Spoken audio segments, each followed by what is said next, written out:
There's a quiet strength that comes with age.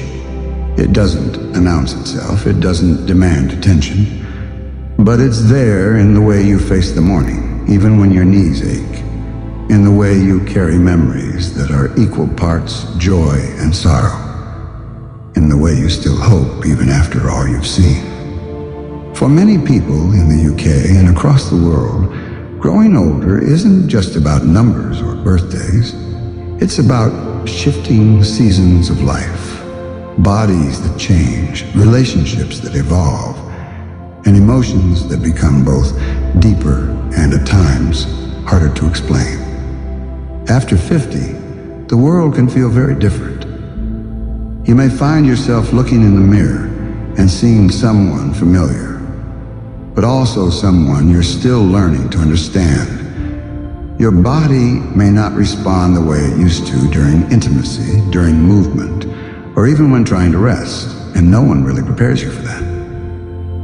For women, menopause brings a whirlwind of experiences, hot flashes, night sweats, and yes, the quiet but painful shifts in libido and confidence.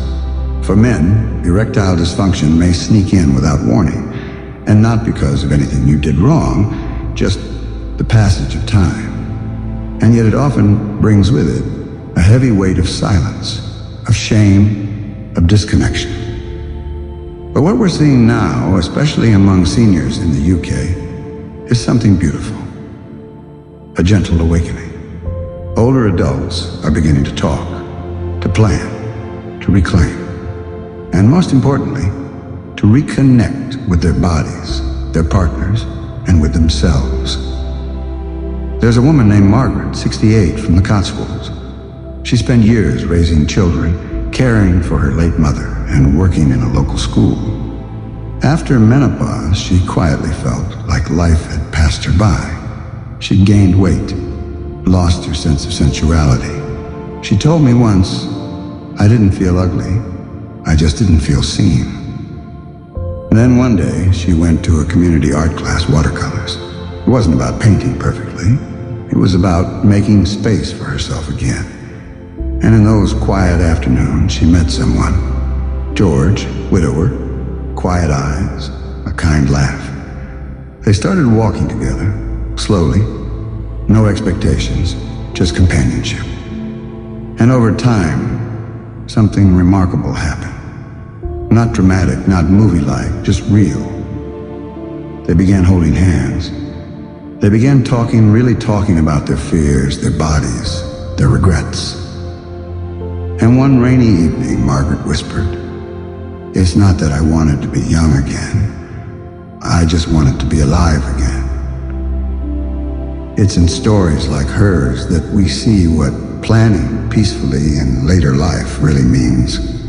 It's not just about bank accounts and wills, though those things matter. It's about emotional readiness, about looking at your life as it is and asking, what do I still want to feel? What do I still want to heal? Many seniors today are choosing therapy for the first time, not because they're broken, but because they're ready to unpack the past, to forgive themselves, to release decades of guilt or grief or silence, and it's never too late for that. I once spoke to a man named Peter, 74, from Yorkshire. He spent 40 years married, but said he never really learned how to talk about feelings. When his wife passed, he felt utterly alone, not just in the house, but in his own thoughts. For 2 years, he didn't cry once. He didn't know how. Then one day he attended a local bereavement support group. And sitting across from someone who simply nodded as he spoke, he cracked open. Not with words at first, but with tears. He told me later, planning my finances was easy. Planning my peace, that took courage. This is what peaceful planning in older age truly looks like. It's clearing the clutter not only from your attic or paperwork, but from your heart. It's asking, who do I need to reconnect with? Sometimes that means a partner you've grown distant from, Perhaps years of routine, stress, and physical changes have put up invisible walls. It's not uncommon. In fact, it's painfully normal. One partner may feel ashamed of their aging body. The other may be unsure how to approach intimacy again. And over time, a kind of quiet loneliness settles in even if you share a bed. But I want you to know this. Emotional intimacy is not gone. It's simply waiting.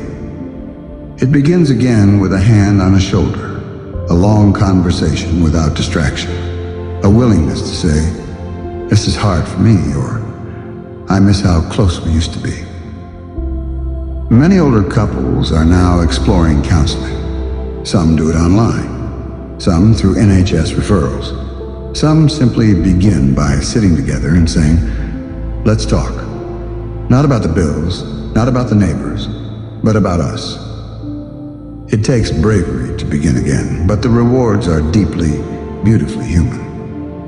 And even if you are alone, perhaps divorced, widowed, or never partnered, you still deserve intimacy. It may not look the way it did at 25, but your body is still worthy of touch. Your soul is still worthy of deep connection. Some women find that self-love begins in small rituals, putting on a favorite scent, dressing for themselves, spending time in nature, or journaling quietly at the end of the day. Some men find that reconnecting with music, old friends, or volunteering offers them a sense of emotional release they hadn't felt in years. It's not about being busy. It's about being nourished. And the beautiful truth is, it's never too late to feel whole again. Across the UK and in places like Canada, New England, the quiet coasts of British Columbia, or the warm southern towns of the US seniors are learning to say yes to themselves. Yes to planning peacefully, not just for their departure, but for the life they still have. Yes to giving themselves permission to laugh again, to love again, to explore again, and yes, even to feel sexy again. You don't have to look a certain way to deserve desire. You don't have to be young to be worthy of affection. Wrinkles, stretch marks, scars, they are not flaws. They are your story. A map of every smile, every struggle, every survival.